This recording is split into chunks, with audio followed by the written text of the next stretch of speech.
mais comuns que existem, soltar balão nessa época junina, gente, por favor, né? Vamos se ligar. Tava chegando agora no dia do Jogo do Brasil, no aeroporto de Guarulhos, um incêndio numa das pistas, porque soltaram um balão. Por favor, vamos se conscientizar, né? Vamos brincar, vamos festejar.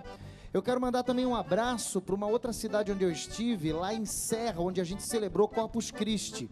Então, um grande abraço ao Ederson, um grande abraço ao padre. Deus abençoe vocês de verdade, a toda a comunidade da paróquia, e Deus abençoe de verdade, Paróquia Paulo Apóstolo, Deus abençoe de verdade, Serra, no Espírito Santo, e também aos meus amigos da banda Hebron. Hoje, quem participa, tem várias participações legais aqui. Hoje, quem está participando, olha só o que está ganhando. O livro Quero um Amor de Verdade, e também o CD Quero um Amor de Verdade, que é lançamento. Eu estou lançando esse CD só com músicas de amor, de cura dos relacionamentos, está maravilhoso. E curando também as feridas e avivando os corações, o livro do José Daniel de Castro Alves, né? Tá aqui.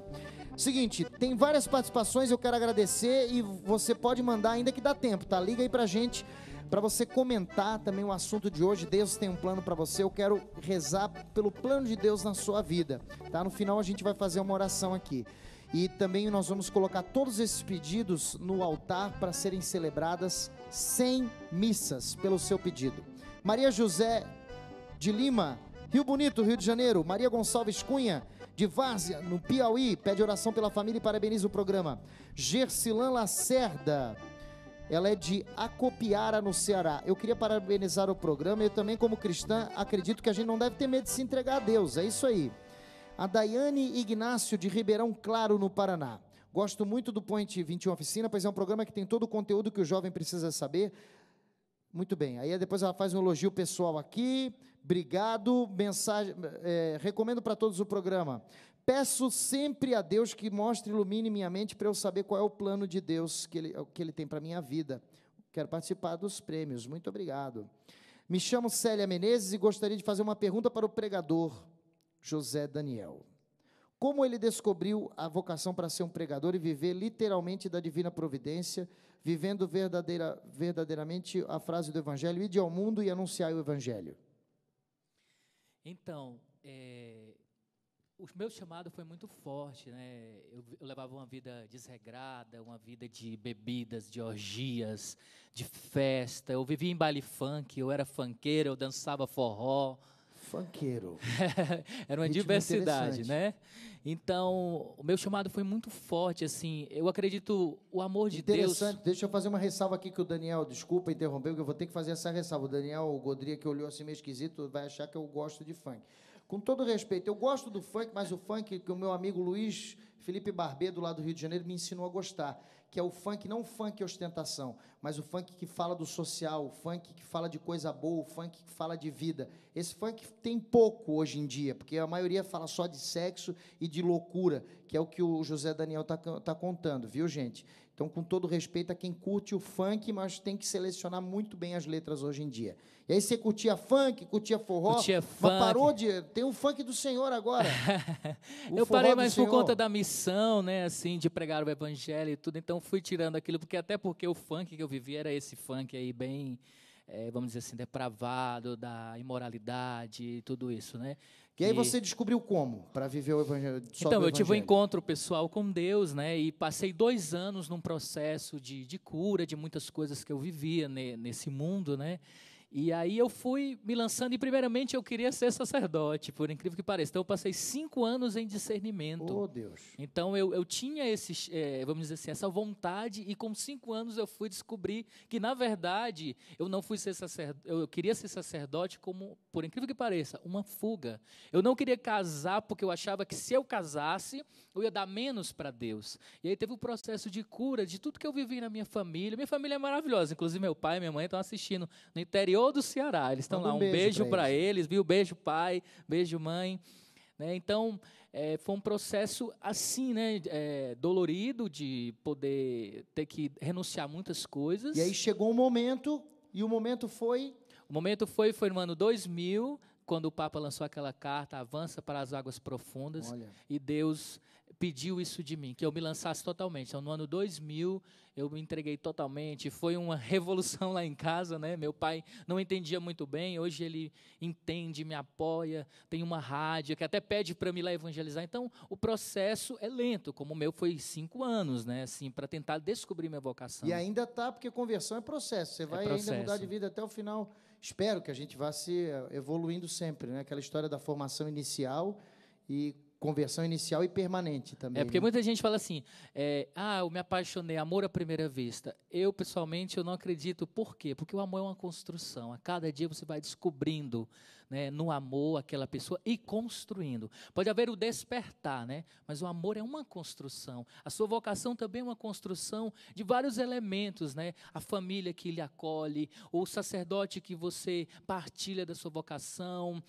num caso, numa comunidade, o seu formador, né? E a sua vida de oração principal.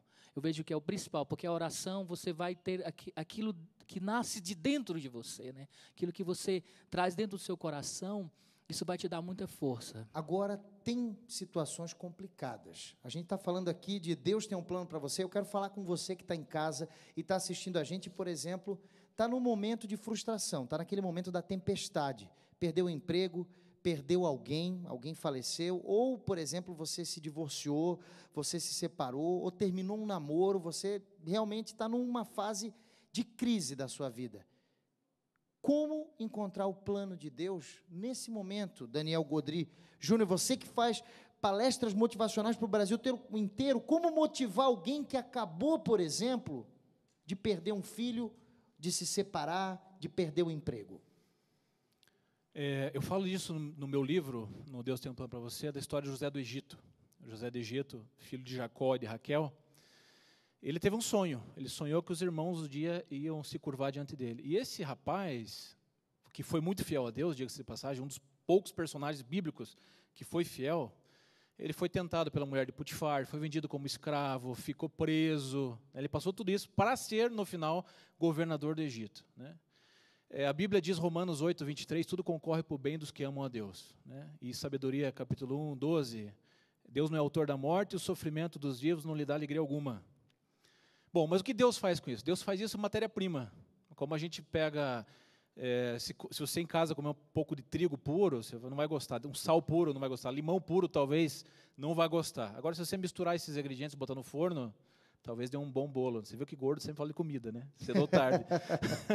Mas Deus pega esses ingredientes amargos e ele faz isso cooperar para o nosso bem, né? São Paulo foi preso. São Paulo, na carta aos Coríntios, ele diz que naufragou, apanhou, foi chicoteado, teve falsos irmãos. E mesmo assim, São Paulo disse, alegrai-vos sempre no Senhor, inclusive preso, né? Então, qual é a alegria de Deus? É a alegria que pode conviver muito bem com o sofrimento.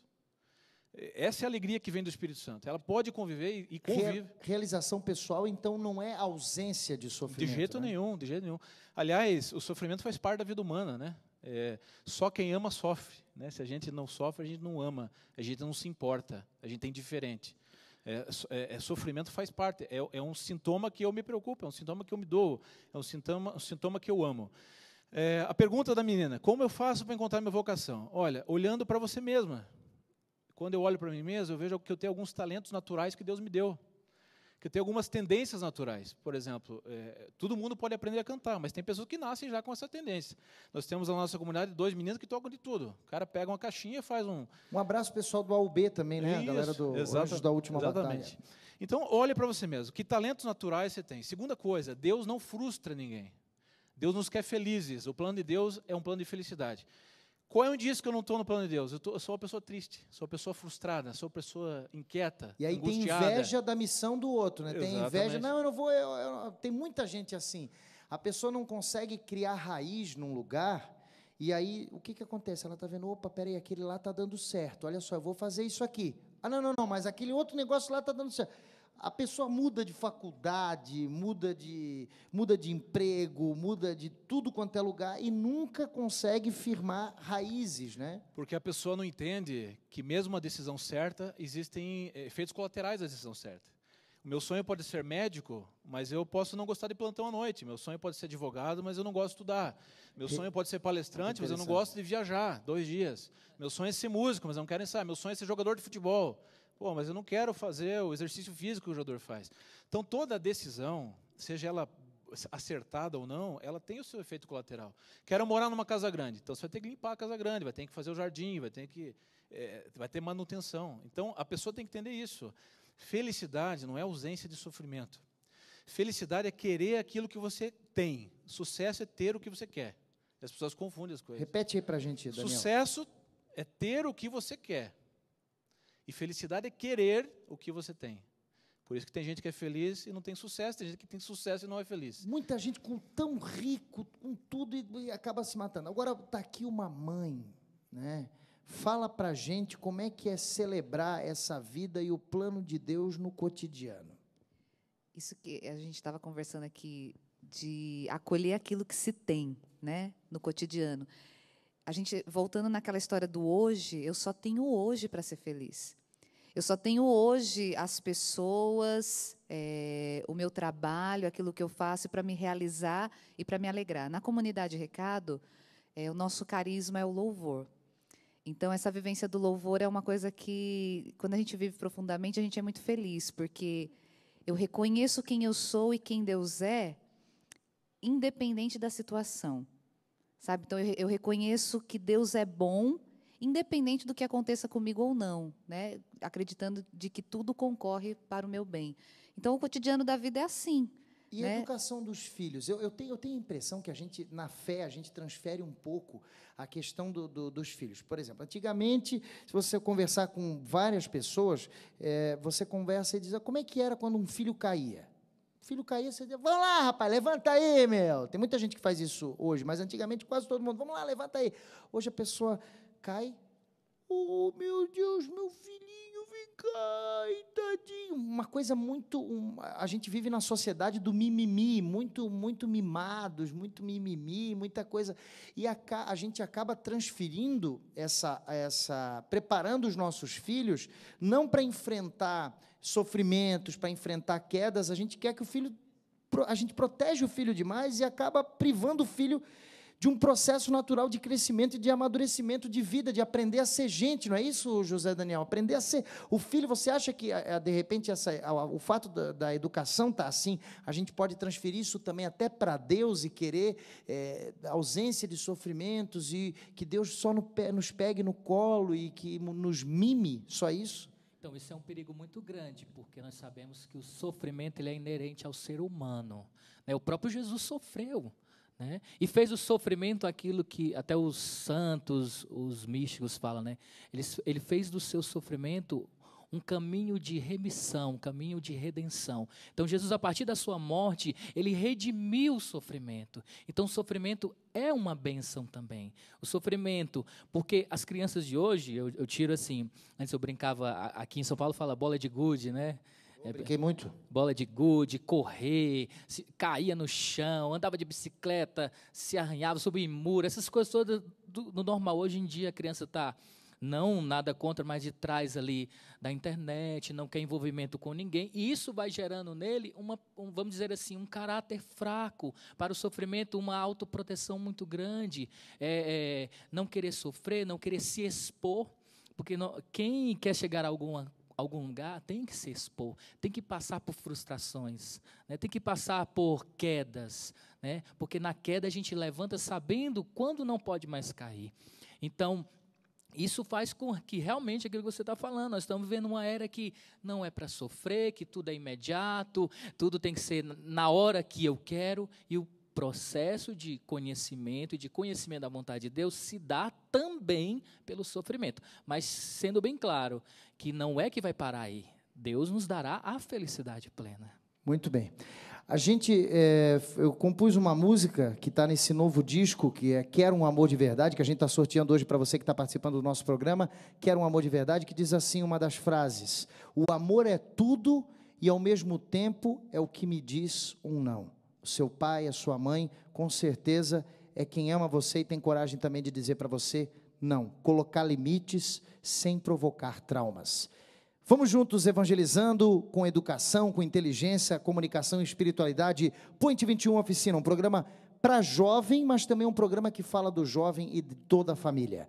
Vamos juntos, vamos cantar essa música, Amarás, na saída? A gente vai para o intervalo e volta daqui a pouquinho. Vamos lá. Amarás.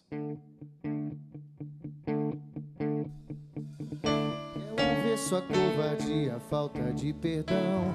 O que é melhor do que agir usando o coração? O amor é tudo e ao mesmo tempo é o que me diz um não. Se me pergunto quando eu posso parar de agir, que me derrube ao mesmo tempo me oferece a mão.